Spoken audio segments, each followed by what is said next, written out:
Kan Chairman Puvila Sangliana, Commissioner Secretary I&PR,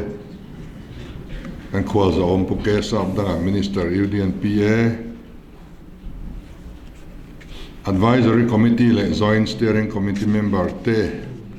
Architect le Voina Local Com Tiendu Takte, Jibai Vekule, kan Siat Angin Aizol hi Atira Sab Hoten Antiamang Angin, an lo plan vea ma se zia ka in nut sia eng ma omlem lova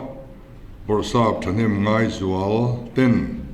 an mani rem phiat nen an kalpui mai ni na langa zalen na kan mu nuwa atla chop zela ngai to chungin kan lo chhota ani ma kan son zela ahun lai kong pui zau to tak nia kan ngai kha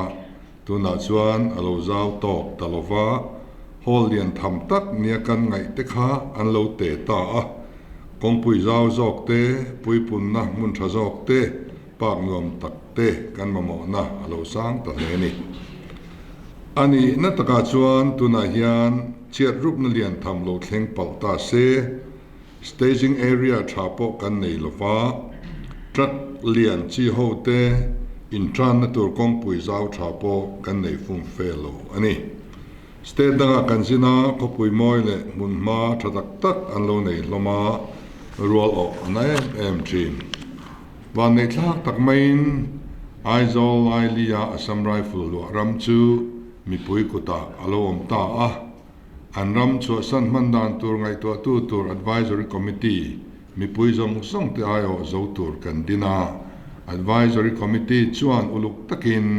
ngai to na aseng ta a Elai hian kan riat nu han soinon le ram kan du chu State Day of Prayer kan man lai khan Assam Rifle kota he mun dia la oma ti chuan mi lo lu zel tur kha andanga gate pui hian kharani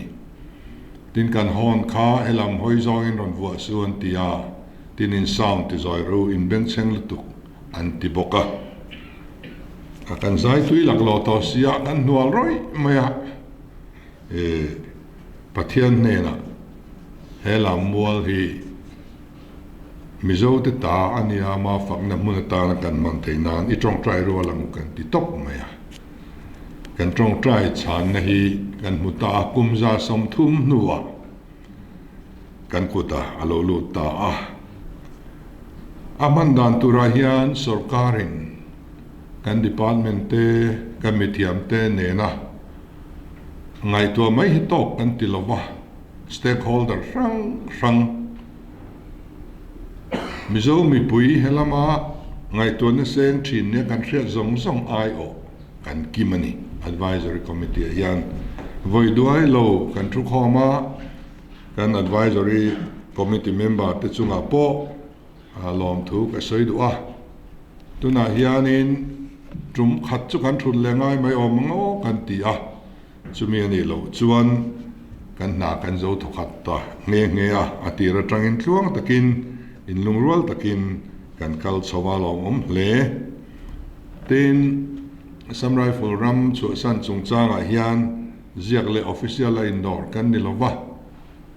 ting pui no dom chunga zanria tekil tlanga atia verbal li indoor chau kan nia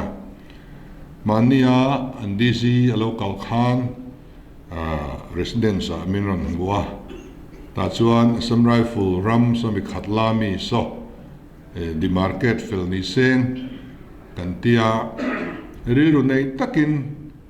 kan di market ta tuna kan main secretariat main gate opposite chia oi pang per peiso min lai thak saka tuna hian revenue department in landlist and siam meka emian peivele hian an pe ma poin a lo ti lok thei china omin karinga boundary pillar te po kan da to thova PWD lamin chief minister office le residence tour an duang ve sok sokanga kutlang hal thoi kan duan e du rei don sia chief minister bangla om nakhi anwam khop ma cheng tan chuanin so san po uyom takani amaro chu kilai ki state guest house te tangkai zokin kan lamang thianga Chief Minister Berkhilaya fala dai ki aboi thang ma meeting a pui tam sia mine ko ne nin kara traffic jam zong kan sutlang reng maya solaya kan ve thei chuan ke in kan in pan thei dona petrol po kan save treu dona hun nen chu ti thuai kan du bok ti kha kan soitel du boka tin kan in to khom na lian ber wana pa hol hi om na lai li ma se amun ma che pa lir thei da na anga tok lova achu mazal tok lova au pat to wangin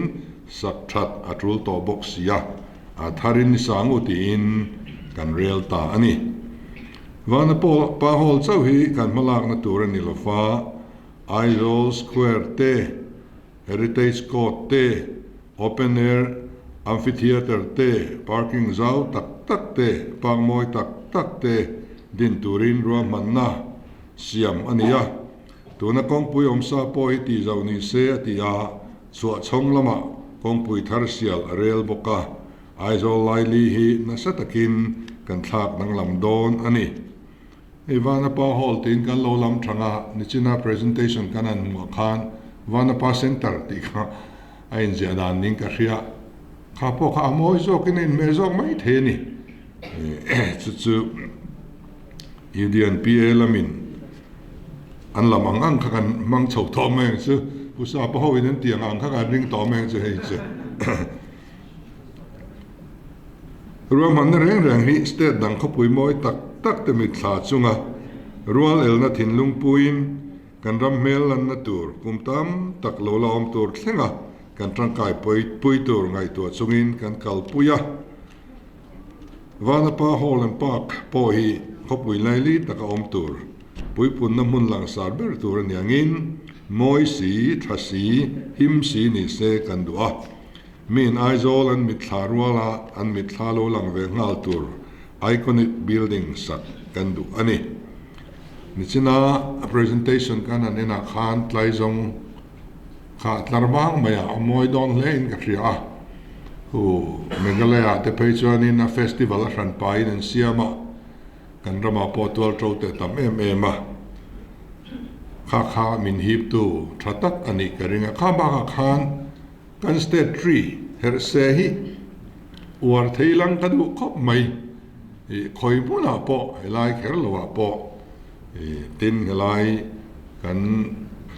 lamwal area sim po hianin athaina pianga herse te en war taila herse kut te po kan lamang duin karinga Mizoram kan tual tro thing prun ngai mia lo pathian ina khwanu na duanang anga moi sa kan neya hei hi kan war Mizoram larna tur pakhata kan siam thiam poimo lein ka riani tin chu tiang hall le pak moi tang mai han sak dan tur chu architectural design competition bo sai hi tha in kan reta I&PR ten an bo suya voina mor kan lo bok thei ta ani lawmman pakhana dong tu Catalyst Architecture Studio tele finalist te kalom pui chawa aizol laili taka in Architectural Design Hall and Park langsar taka ding lo tur hi nang ni point in chuang ve le in karing he in ti siak na ti hlotlinga rontel song tele uluk taka endik na thok tu kan jury member te chunga po lom thu ka soyani he kan chief architect thi bia kanen khom lai han thila siak thinin ka ria sarmona copy mo ka te lo ni reng lo mai lo ne ta kan in man suwa kan ka ria mai na chani architecture hi an building sakringot ka akok lova achunga omtur te amang tu ten engang takin ngan man tangkai thei ang ti te kan riat lok na ani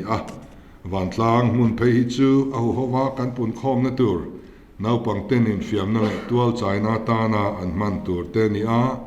design fil fai tak nei lova sak mai chi ani lo ani kan winner polar in zual ral te hi 35th Zeke Indian Architect of the Year 2026 lawmman dong tu ani ti kalofria India rama architect thiam ber kuta vanapa hall and park design hi alom le in ka hria kanen diktu te hian an thlang sual lovin ka ring lawmman cheng noi sari adong photanga nakina consultation fee ala dong le don ani ome asang na tur hi sumruam han sal loma se PM divine mga sak kan tumdona concept paper le DPR te chak takin kandum zui don nia PM divine hi kan mutur zat ala chiang thei lova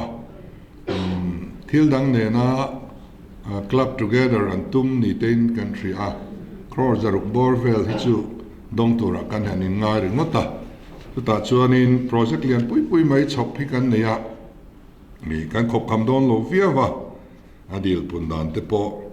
kan langai to zel tura ngai ta ilangin Architectural Design Award semna kan nei theina tura ruam man na siam tu tele competition huai hot tu te chunga lom thu ka soya kan nodal department I&PR department te top chualo tang sau turin ka ngen bok ani kalome